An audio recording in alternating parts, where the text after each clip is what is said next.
Good morning to all. आज का हमारा टॉपिक है पॉलीहाइड्रोमनियास। पॉलीहाइड्रोमनियास क्या होता है हमारा, हम उसके बारे में डिस्कस करेंगे। जो हमारे एमनियोटिक फ्लूइड है, एमनियोटिक फ्लूइड का जब लेवल नॉर्मल से ज्यादा हो जाता है तो हम उसको क्या बोलते हैं, पॉलीहाइड्रोमनियास। कोई भी प्रेग्नेंट लेडी है तो प्रेग्नेंट लेडी में क्या होता है, एमनियोटिक फ्लूइड का फॉर्मेशन होता है ड्यूरिंग प्रेगनेंसी। प्रेगनेंसी के टाइम पे ये क्या होता है, इसका फॉर्मेशन होता है। जब एमनियोटिक फ्लूइड का फॉर्मेशन ज्यादा होना स्टार्ट हो जाता है, मीन्स यानी कि नॉर्मल से ज्यादा हो जाता है, तो उस केस को हम पॉलीहाइड्रोमनियास कहते हैं। यदि एमनियोटिक फ्लूइड का लेवल कम रहता है, नॉर्मल से कम रहता है, बिलो रहता है, देन हम उसको क्या बोलते हैं, ओलिगोहाइड्रोमनियास। तो पॉलीहाइड्रोमनियास और ओलिगोहाइड्रोमनियास हम अलग अलग देखेंगे। आज हम इस वीडियो में देख रहे हैं पॉलीहाइड्रोमनियास, देन नेक्स्ट वीडियो में देखेंगे ओलिगोहाइड्रोमनियास। देन पॉलीहाइड्रोमनियास क्या है, एमनियोटिक फ्लूइड का 2000 ml जो एमनियोटिक फ्लूइड है, जो यूटेरस के अंदर प्रेग्नेंट लेडी की यूटेरस के अंदर इसका फॉर्मेशन होता है। ये बेबी को प्रोटेक्ट करके रखता है कोई एक्सटर्नल फोर्सेस से। एक्सटर्नल फोर्स या यदि एब्डोमेन में कोई मदर के एक्सीडेंटल कोई एक्सटर्नल फोर्स से ट्रॉमा हो रहा है, ये कुछ भी है, तो ये क्या होता है, एमनियोटिक फ्लूइड है। एमनियोटिक फ्लूइड बेबी को प्रोटेक्ट करके रखता है। देन जो यूटेरस के एनवायरनमेंट है, एनवायरनमेंट या टेम्परेचर को मेंटेन करके रखता है। तो जो हमारा एमनियोटिक फ्लूइड है, एमनियोटिक फ्लूइड का लेवल कितना हो जाना, 2000 ml, 2000 ml से ज्यादा हो जाना, तो उसको क्या बोलते हैं, पॉलीहाइड्रोमनियास। एमनियोटिक फ्लूइड जो इंडेक्स होता है, एमनियोटिक फ्लूइड इंडेक्स क्या हो जाना, 25 centimetre, more than 25 centimetre, more than 25 centimetre, and largest vertical pocket more than 8 centimetre. जो हमारे एमनियोटिक फ्लूइड इंडेक्स है, एमनियोटिक फ्लूइड इंडेक्स में जो यूटेरस है हमारा, जैसे ये हमारा यूटेरस हो गया, ये यूटेरस है, तो इसको हम फोर पार्ट में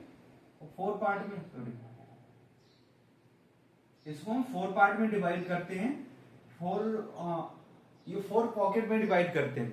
फोर पॉकेट में डिवाइड करने के बाद इनको क्या बोलते हैं, फोर पॉकेट में डिवाइड करने के बाद इसका जो इंडेक्स है, यदि 25 से ज्यादा जा रहा है, यदि 25 सेंटीमीटर से ज्यादा है, पूरे का चारों का, फर्स्ट, सेकेंड, थर्ड, फोर्थ, ये जो हमारे यूटेरस है, यूटेरस को हम फोर पार्ट में डिवाइड करते हैं और फोर पॉकेट में डिवाइड करते हैं, और फोर पॉकेट में डिवाइड करते हैं। फिर इससे हम किसका कैलकुलेशन करते हैं, एमनियोटिक फ्लूइड इंडेक्स। इससे हम एमनियोटिक फ्लूइड इंडेक्स निकालते हैं। यदि एमनियोटिक फ्लूइड इंडेक्स, हमारा जो एमनियोटिक फ्लूइड इंडेक्स है वो नॉर्मल कितना होता है, 5 to 25 centimetre. Amniotic fluid index निकालने के लिए हम, तो हमारे यूटेरस है, यूटेरस को हम फोर पॉकेट में डिवाइड करते हैं। फोर पॉकेट में डिवाइड करते हैं, 1 2 3 4। देन हम इसमें जो हमारा ये पॉकेट है, नॉर्मल, हमारा जो नॉर्मल एमनियोटिक फ्लूइड इंडेक्स है, नॉर्मल के इतना है 5 to 25 सेंटीमीटर। तो ये चारों पॉकेट का यदि हमारा amniotic fluid index 5 to 25 centimetre के बिटवीन में है, तो वो क्या है, एमनियोटिक फ्लूइड इंडेक्स नॉर्मल है। यदि ये चारों पॉकेट का हमारा एमनियोटिक फ्लूइड इंडेक्स कितना है, 25 सेंटीमीटर से ज्यादा है, 25 सेंटीमीटर से ज्यादा है, तो हम इसको क्या बोलेंगे, पॉलीहाइड्रोमनियास। या तो largest pocket more than 8 centimetre, या तो ये किसी पॉकेट, ये ऐसे फर्स्ट, सेकेंड, थर्ड, फोर्थ में से कोई भी pocket larger more than 8 centimetre, कोई भी पॉकेट है, एक पॉकेट यदि मोर देन 8 सेंटीमीटर है, तो हम उसको क्या बोलेंगे, पॉलीहाइड्रोमनियास। तो एमनियोटिक फ्लूइड इंडेक्स हम कैसे निकालते हैं, जो हमारे यूटेरस है, यूटेरस को फोर पॉकेट में डिवाइड कर देते हैं, और उसका टोटल है, चारों का टोटल यदि 25 सेंटीमीटर से ज्यादा है, तो उसको हम क्या बोलते हैं, पॉलीहाइड्रोमनियास बोलते हैं। यदि 5 to 25 सेंटीमीटर के बिटवीन में है, तो वो नॉर्मल कंडीशन कहलाती है। जो लार्जेस्ट पॉकेट है, कोई भी एक पॉकेट में यदि ज्यादा फ्लूइड का फॉर्मेशन हो गया, एक पॉकेट में ज्यादा फ्लूइड है और उसका वो मोर देन 8 सेंटीमीटर है, वो पॉकेट क्या है, मोर देन 8 सेंटीमीटर है, तो भी हम उसको क्या बोलेंगे, पॉलीहाइड्रोमिनिया। देन इसका कॉज क्या क्या है हम देखेंगे। जो पॉलीहाइड्रोमिनियाज है, पॉलीहाइड्रोमिनियाज के कॉज क्या है हम वो देखेंगे। जैसे इसोफेजियल या डियोडेनल एट्रेसिया। इसोफेगस, जो हमारे इसोफेगस है, इसोफेगस में क्या हो जाना, ब्लॉक हो जाना। जो इसोफेगल का इसोफेगस है, इसोफेगस के आगे क्या है, एट्रेसिया मीन्स, एट्रेसिया मीन्स क्या होता है, पूरा ब्लॉक हो जाना। जो हमारी ट्यूब है वो ब्लॉक होना आगे, तो उसको क्या बोलते हैं, एट्रेसिया बोलते हैं। या तो इसोफेगस या तो डियोडेनल।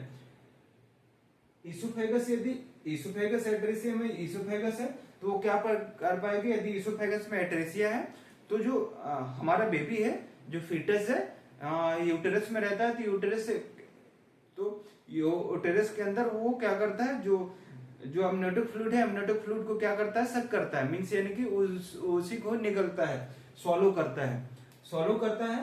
तो यदि इसोफेजियल एट्रेसिया या ड्यूडेनल एट्रेसिया है तो वो क्या कर पाएगा, सॉलो नहीं कर पाएगा, सॉलो नहीं कर पाएगा, इसलिए क्या हो जाएगा, जो हमारा एमनियोटिक फ्लूइड है, एमनियोटिक फ्लूइड बढ़ेगा, एमनियोटिक फ्लूइड का लेवल क्या होगा, बढ़ेगा। जो हमारा बेबी है, बेबी वन डे में 400 टू 700 या 400 टू 1200 तक क्या करता है, ml तक जो एमनियोटिक फ्लूइड है, एमनियोटिक फ्लूइड को सॉलो करता है। जो बेबी है, बेबी 400 टू 1200 ml तक क्या करता है, फ्लूइड को सॉलो करता है। वन डे में बेबी है, जो फीटस है, फीटस एमनियोटिक फ्लूइड को 400 टू 1200 ml क्या करता है, सॉलो करता है वन डे में। तो वो क्या हो जाएगा, जब सॉलो नहीं कर पाएगा इसोफेजियल एट्रेसिया या डियोडेनल एट्रेसिया में, तो क्या होगा, पॉलीहाइड्रोमिनियास होगा। ट्रैकियो इसोफेजियल फिस्टुला, ट्रैकियो इसोफेजियल फिस्टुला में क्या होता है, ट्रैकिया और इसोफेगस के दोनों के बीच में क्या हो जाती है, बिटवीन ओपनिंग हो जाती है, ट्रैकिया और इसोफेगस। ट्रैकिया इसोफेगस हमारे जस्ट ऐसे निकलते हैं, ट्रैकिया और इसोफेगस, तो इनके बीच में क्या हो जाना, दोनों के बीच में अब नॉर्मल ओपनिंग हो जाना, तो उसको क्या बोलते हैं, ट्रैकियो इसोफेजियल फिस्टुला। तो यदि ट्रैकियो इसोफेजियल फिस्टुला होगा बेबी में, तो वो क्या कर पाएगा, सॉलो नहीं कर पाएगा, जिससे क्या होगा, एमनियोटिक फ्लूइड का लेवल बढ़ेगा।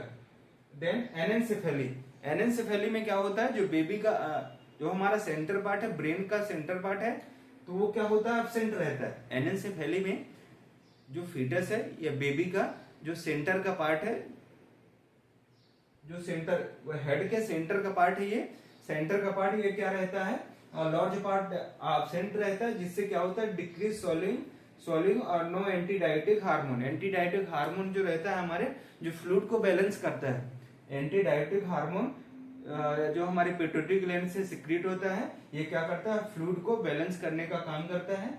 और डिक्रीज सोलिंग, जो सोलो रिफ्लेक्स है, जो सोलो रिफ्लेक्स है वो भी डिक्रीज रहेगा, जिससे क्या होगा कि जो बेबी है, वो बेबी जो एमनियोटिक फ्लूइड है, एमनियोटिक फ्लूइड को सॉलो नहीं कर पाएगा, जिससे एमनियोटिक फ्लूइड का लेवल बढ़ेगा। और एंटीडायटिक हार्मोन का कम हो जाना, उससे क्या होगा, फ्लूइड बैलेंस नहीं हो पाएगा, जिससे क्या होगा, फ्लूइड ज्यादा ट्रांसड्यूस होगा, इससे एमनियोटिक फ्लूइड का लेवल ज्यादा बढ़ेगा। फीटल पॉलीयूरिया, फीटल पॉलीयूरिया में क्या है, यदि फीटल पॉलीयूरिया कर रहा है, ज्यादा से ज्यादा हो रहा है, यूरिन का फॉर्मेशन हो रहा है। अब बेबी क्या करता है, यूरिन वहीं पे जो एमनियोटिक फ्लूइड है, एमनियोटिक फ्लूइड में ही यूरिन पास आउट करता है। तो जब ज्यादा मात्रा में यूरिन पास आउट करेगा 4 to 700, तो यूरिन का वन डे में 4 to 700 ml क्या करता है, यूरिन पास करता है। जो बेबी है, जो यूटेरस के अंदर रहता है, तो वो क्या करता है, वन डे में क्या करता है, 4 to 700 ml यूरिन को पास आउट करता है एमनियोटिक फ्लूइड में। यदि ज्यादा मात्रा में, ज्यादा क्वांटिटी में और ज्यादा क्वांटिटी में यूरिन पास करेगा, तो क्या होगा, एमनियोटिक फ्लूइड का लेवल बढ़ेगा, और उसको हम क्या बोलेंगे, पॉलीहाइड्रोमिनिया। देन यदि डायबिटिक मदर है, तो डायबिटिक मदर में भी क्या होता है, पॉलीहाइड्रोमिनिया कॉज करता है। Fetal polyuria, congenital heart failure. यदि हार्ट फेलियर है, कंजेनाइटल हार्ट फेलियर, जो बेबी है कंजेनाइटल हार्ट फेलियर या फीटस वो हार्ट फेलियर है, तो उस कंडीशन में भी पॉलीहाइड्रोमनियाज होने के चांस होते हैं। देन इसमें सिम्टम्स क्या क्या आएंगे? सिम्टम्स में डिस्निया होगा। जब हमारे जब मदर के क्या है एमनियोटिक फ्लूइड का लेवल बढ़ेगा, एमनियोटिक फ्लूइड का लेवल बढ़ेगा तो क्या होगा, यूटेरस का साइज भी जब एमनियोटिक फ्लूइड का लेवल बढ़ जाएगा तो यूटेरस का साइज, मदर की यूटेरस का साइज बढ़ेगा। मदर की यूटेरस का साइज बढ़ेगा तो वो क्या करेगा, ऊपर प्रेशर डालेगा। जो हमारा डायफ्राम है, डायफ्राम में प्रेशर करेगा, डायफ्राम में प्रेशर करेगा और हमारे लंग्स है जो वो कंप्रेस होंगे। लंग्स कंप्रेस होंगे तो उससे क्या होगा, उससे डिस्निया होगा। मदर को क्या होगा, डिस्निया होगा even in sitting position. Normal condition में यदि किसी पेशेंट को डिस्निया होता है तो उसको सिटिंग पोजीशन में बैठा दो तो वो सबसाइड हो जाता है। बट इस केसेस में क्या होगा, यदि सिटिंग पोजीशन में बैठाएंगे तो क्या होगा, और ज्यादा प्रेशर पड़ेगा, वो ऊपर अप करेगा। जो हमारे यूटेरस है ऊपर क्या होगा, ऊपर अपवर्ड जाएगा और डायफ्राम में प्रेशर डालेगा जिससे और ज्यादा डिस्निया कॉज होगा। देन क्या पाल्पिटेशन होगा। पाल्पिटेशन मीन्स यानी कि पाल्पिटेशन होगा। जो हमारा हार्ट है, हार्ट में क्या करेगा, जो यूटेरस है, यूटेरस का हार्ट में कंप्रेशन पड़ेगा तो उस कारण से पाल्पिटेशन होगा। एडिमा होगा, लेग्स में एडिमा होगा। जब हमारी यूटेरस का साइज बढ़ता है तो हमारे जो इन्फीरियर वेना केवा है, इन्फीरियर वेना केवा से क्या आता है, जो हमारा वेनस रिटर्न आता है। इन्फीरियर वेना केवा नीचे के पार्ट को, हमारे जो नीचे बॉडी पोर्शन से जो हमारा वेनस रिटर्न आता है वो इन्फीरियर वेना केवा से आता है। जब यूटेरस का साइज बढ़ जाता है तो इन्फीरियर वेना केवा क्या होती है, कंप्रेस होती है। यदि कंप्रेस होती है, इसीलिए कोई भी जो प्रेग्नेंट मदर है, प्रेग्नेंट मदर है तो उसको क्या करते हैं, सुपाइन पोजीशन नहीं देते। क्यों? क्योंकि सुपाइन पोजीशन देंगे तो ग्रेविटी यूटेरस है, जो यूटेरस का साइज बढ़ा हुआ है वो क्या करेगा, हमारे इन्फीरियर वेना केवा को वो कंप्रेस करेगा। कंप्रेस करने के बाद जो हमारा वेनस रिटर्न है, जो राइट एट्रियम में वेनस रिटर्न जाएगा तो वो क्या होता है, वो नहीं जाता है। उसको हम क्या बोलते हैं, supine hypotension syndrome, supine hypotension syndrome बोलते हैं। देन तो जो हमारा क्या है, लेग्स में एडिमा क्यों होता है, बिकॉज जो हमारा जो कंप्रेशन करता है, ये यूटेरस है वो कंप्रेशन करता है तो नीचे पोर्शन का जो हमारे क्या है वेनस रिटर्न है, नीचे पोर्शन का जो ब्लड है वो क्या होता है, वहीं स्टोर हो जाता है। वो ऊपर वेनस रिटर्न मीन्स यानी कि वो हार्ट में नहीं आ पाता, वहीं का वहीं क्या हो जाता है, स्टोर हो जाता है। तो इस कारण से क्या होता है, एडिमा हो जाता है लेग्स में। देन वेरिकोसिटी इन लेग्स और बल्बर। वेरिकोसिटी मीन्स यानी कि अब एबनॉर्मल डायलेटेशन हो जाता है, जो वेन्स है हमारी लेग्स की या बल्बल एरिया की, लेग्स की या बल्बल एरिया की क्या होता है, वेरिकोसिटी हो जाती है। बिकॉज क्या होता है, जब यूटेरस का साइज बढ़ता है, यूटेरस के साइज में बढ़ने से जो वेनस रिटर्न है वो नहीं आ पाता, प्रेशर पड़ता है। प्रेशर पड़ने के कारण क्या होता है, जो प्रेशर जो लोअर पार्ट में जो ब्लड ज्यादा क्वांटिटी में हो जाएगा, ज्यादा क्वांटिटी में वेनस का जो हमारे ब्लड का वॉल्यूम है वो ज्यादा हो जाएगा, जिससे एबनॉर्मल डायलेट हो जाती है। जो हमारी ब्लड वेसल्स है वो एबनॉर्मल डायलेट हो जाती हैं। तो कहाँ पे, लेग में और बल्बल एरिया में। जो बल्बल एरिया है वहां पे वेरिकोसिटी हो जाती है और लेग्स में, बिकॉज वहां पे ब्लड ज्यादा अमाउंट में स्टोर हो जाता है और वो क्या होता है, रिटर्न वो हार्ट में नहीं जा पाता, बिकॉज जो हमारे यूटेरस है, यूटेरस के प्रेशर के कारण। देन हेमोरॉइड्स हो जाते हैं। हेमोरॉइड्स भी वही है, जब हमारे जब यूटेरस में यूटेरस का साइज बढ़ेगा तो प्रेशर पड़ता है, तो प्रेशर के कारण क्या होते हैं, जो हमारे वेन्स है, जो रेक्टल वेन्स है, जो एनस में वेन्स है, तो वो क्या हो जाती है, डायलेट हो जाती हैं। तो इस कारण से हेमोरॉइड होने के भी चांस रहते हैं। नेक्स्ट हमारा क्या है, ट्रीटमेंट। ट्रीटमेंट में हम क्या देखेंगे, ट्रीटमेंट में जो माइल्ड केसेस है, माइल्ड यदि माइल्ड पॉलीहाइड्रोमनियाज है तो माइल्ड को हम सिम्टोमेटिक ट्रीटमेंट देते हैं। सिम्टोमेटिक में मीन्स यानी कि कोई भी ट्रीटमेंट देने की जरूरत नहीं, या दिक्कत पड़ रही है थोड़ा सा, जैसे डिस्निया वगैरह हो रही है, तो इस कंडीशन में क्या है, हम सिम्टोमेटिक ट्रीटमेंट देते हैं। बट इन सीवियर केसेस, यदि सीवियर केस है, यदि सीवियर पॉलीहाइड्रोमनियाज हो रहा है तो उस केस में क्या करेंगे, बेड रेस्ट, जो मदर है उसको बेड रेस्ट देंगे। देन एंडोमेथासिन, जो टैबलेट है हमारी एंडोमेथासिन ये क्या करती है, जो फीटस के यूरिन आउटपुट को डिक्रीज करती है। फीटस से यूरिन आउटपुट डिक्रीज करेगी इंडोमेथासिन। ये हमारी एनसेड टाइप की टैबलेट है, एनसेड टाइप की ड्रग्स है, जो ये क्या करती है, ये फीटल यूरिन आउटपुट को कम करती है। यदि फीटल यूरिन आउटपुट कम हो जाएगा, जिससे क्या हो जाएगा, एमनियोटिक फ्लूइड का लेवल घटेगा। बिकॉज जब यूरिन पास आउट करता है, जब बेबी यूरिन पास आउट करता है, तो उसकी जो क्वांटिटी है वो बढ़ती है पॉलीहाइड्रोनियाज की। और एमनियो रिडक्शन करते हैं। एमनियो रिडक्शन यदि ज्यादा क्वांटिटी में जो एमनियोटिक फ्लूइड है ज्यादा है, तो उसको निकालने के लिए हम एमनियो रिडक्शन क्या करते हैं, एमनियो रिडक्शन प्रोसीजर करते हैं। इसमें एमनियोसेंटेसिस करते हैं। एमनियोसेंटेसिस करते हैं, जो ज्यादा क्वांटिटी में जो फ्लूइड है तो उसको निकाल के बाहर कर देते हैं। देन ये सीवियर केसेस में करते हैं। कॉम्प्लिकेशन में क्या है, कॉम्प्लिकेशन क्या क्या कॉम्प्लिकेशन होंगे यदि पॉलीहाइड्रोनियाज है, तो मदर में क्या क्या कॉम्प्लिकेशन होंगे वो सारा कुछ हम देखेंगे। तो प्री एक्लेम्सिया होने के चांस है। प्री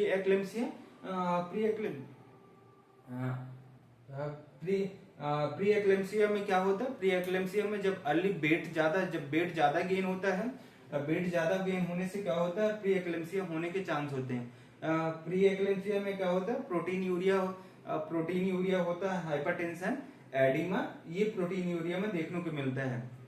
सॉरी, प्री एक्लेम्सिया में देखने को मिलता है। जो प्री एक्लेम्सिया है, प्री एक्लेम्सिया में हमारे जो लेडी को एडिमा हो जाता है, फेस में, हैंड में, लेग्स में, ये सब में एडिमा हो जाता है। और जो लेडी का ब्लड प्रेशर है वो भी बढ़ जाता है। देन प्रोटीन यूरिया मीन्स यानी कि यूरिन में प्रोटीन निकलती है। देन माल प्रेजेंटेशन क्यों होगा, जब क्या होगा, जब एमनियोटिक फ्लूइड का लेवल बढ़ेगा तो बेबी क्या है, इनसे यानी कि फास्ट मूव करता रहेगा, फ्रीली मूव करेगा। ज्यादा एमनियोटिक फ्लूइड होने से जो बेबी क्या करेगा, फास्ट मूव करता रहेगा, मीन्स यानी कि इजिली मूव करेगा। तो इसमें माल प्रेजेंटेशन होने के चांस ज्यादा है। माल प्रेजेंटेशन बोले तो ब्रीच प्रेजेंटेशन, जैसे ब्रीच प्रेजेंटेशन बेबी का उल्टा होना, तो वो क्या कहलाता है, माल प्रेजेंटेशन होता है। ब्रीच हो गया या शोल्डर हो गया, ब्रो प्रेजेंटेशन हो गया, ये अलग अलग टाइप के क्या होते हैं, प्रेजेंटेशन होते हैं। तो वो होने के चांस है। Premature rupture of the membrane, premature rupture होने के चांस क्यों है, प्रीमेच्योर जो मेम्ब्रेन है वो प्रीमेच्योर रप्चर होने के चांस है। बिकॉज क्या रहेगा, जो एमनियोटिक फ्लूइड का लेवल बढ़ेगा तो प्रेशर पड़ने के कारण से हमारी क्या हो सकती है, वो मेम्ब्रेन है वो अर्ली रप्चर होने के चांस रहेंगे। प्रीटर्म लेबर क्यों होगा, क्योंकि प्रीटर्म लेबर इसलिए बिकॉज क्या है कि जब एमनियोटिक फ्लूइड का लेवल बढ़ेगा, एमनियोटिक फ्लूइड का लेवल सफिशिएंट हो जाएगा या ज्यादा हो जाएगा, तो उस कंडीशन में क्या होता है, सिग्नल जाते हैं हमारे ब्रेन में।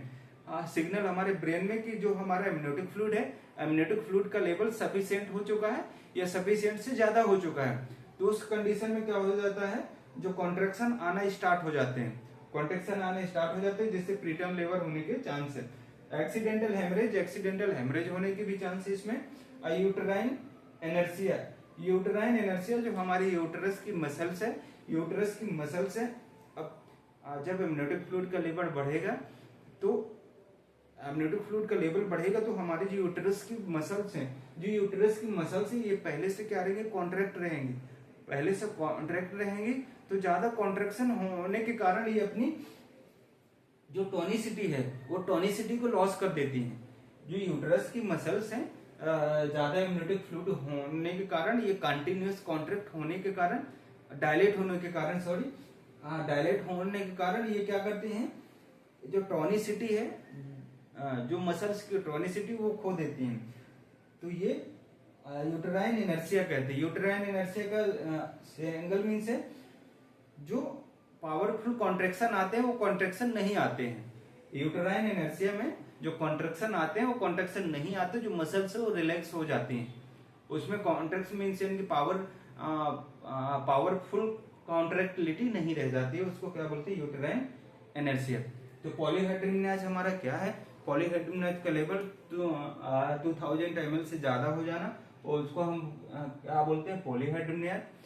यदि हमारा एमनियोटिक फ्लूइड इंडेक्स का लेवल 25 सेंटीमीटर से ज्यादा हो जाना, तो उसको क्या बोलते हैं, ज्यादा हो जाना।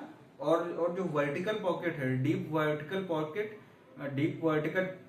का 8 सेंटीमीटर से ज्यादा होना, मोर देन 8 सेंटीमीटर से ज्यादा होना, या एमनियोटिक फ्लूइड का लेवल 25 सेंटीमीटर से ज्यादा होना, एमनियोटिक फ्लूइड इंडेक्स का लेवल, तो उसको हम क्या बोलते हैं, पॉलीहाइड्रोनियस। जो हमारा नॉर्मल एमनियोटिक फ्लूइड इंडेक्स है वो 5 to 25 सेंटीमीटर है नॉर्मल। यदि इसके बिटवीन में जो हमारा एमनियोटिक फ्लूइड इंडेक्स है इसके बिटवीन में है तो नॉर्मल कंडीशन है। तो कॉज में क्या क्या है, इसोफेजियल या ड्यूडेनल एटरेसिया या ट्रैकियोएसोफेजियल फिस्टुला, देन एनेंसेफेली, फीटल पॉलीयूरिया के केसेस में, कंजेनाइटल हार्ट फेलियर के केसेस में, और डायबिटिक मदर। यदि डायबिटिक मदर है तो उस केसेस में भी पॉलीहाइड्रोनियस होने के चांस रहेंगे। देन सिम्टम्स में क्या होते हैं, जो मदर है, ये मदर का जब यूटेरस का साइज बढ़ता है तो उसको डिस्निया होता है, पाल्पिटेशन होता है, एडिमा होता है। एडिमा बिकॉज प्रेशर पड़ने के कारण जो हमारा वेनस रिटर्न है वो नहीं जा पाता, जो हमारी लेग्स की ब्लड वेसल्स है वहां पे क्या हो जाता है, ब्लड स्टोर हो जाता है, जिस कारण से एडिमा हो जाता है। वेरिकोसिटी जब लोअर पार्ट में, हमारे बॉडी के लोअर पार्ट में, यूटेरस से जो लोअर पार्ट है, लोअर पार्ट में हमारा जो यूटेरस के प्रेशर के कारण वहां पे ब्लड का प्रेशर बढ़ जाता है, ब्लड का वॉल्यूम बढ़ जाता है, जिससे प्रेशर बढ़ता है, जिससे वहां पे वेरिकोसिटी होने के चांस ज्यादा है। देन हेमोरॉइड्स हो जाता है। अब इसमें हम ट्रीटमेंट में क्या क्या लेते हैं, माइल्ड केसेस में कोई भी ट्रीटमेंट लेने की जरूरत नहीं है, सिम्टोमेटिक ट्रीटमेंट देते हैं। देन यदि सीवियर केसेस में बहुत ज्यादा क्वांटिटी में यदि पॉलीहाइड्रोनियस इंसेनिक एमनियोटिक फ्लूइड का लेवल बढ़ जाता है तो उस केसेस में क्या करते हैं, बेड रेस्ट देते हैं पेशेंट को, जो भी मदर उसको बेड रेस्ट देते हैं, एंडोमेथासिन देते हैं। एंडोमेथासिन मेडिसिन है वो क्या करता है, यूरिन आउटपुट को, जो बेबी की यूरिन आउटपुट को घटाता है। देन एमनियो रिडक्शन कराते हैं। एमनियो रिडक्शन प्रोसीजर में हम क्या करते हैं, एमनियोसेंटेसिस करते हैं और जो एक्सेस अमाउंट में एमनियोटिक फ्लूइड है उसको क्या करते हैं, निकाल के बाहर कर देते हैं। देन इसमें कॉम्प्लिकेशंस क्या क्या होने के चांस है, कॉम्प्लिकेशंस में प्रीएक्लेम्सिया होने के चांस है, माल प्रेजेंटेशन के चांस है, premature rupture of the membrane, preterm labour, accidental haemorrhage और यूटेराइन इनर्शिया। हम इस टॉपिक में क्या देखें, पॉलीहाइड्रोनियस। देन हम नेक्स्ट टॉपिक में देखेंगे, नेक्स्ट वीडियो में देखेंगे ओलिगोहाइड्रोनियस। Thank you.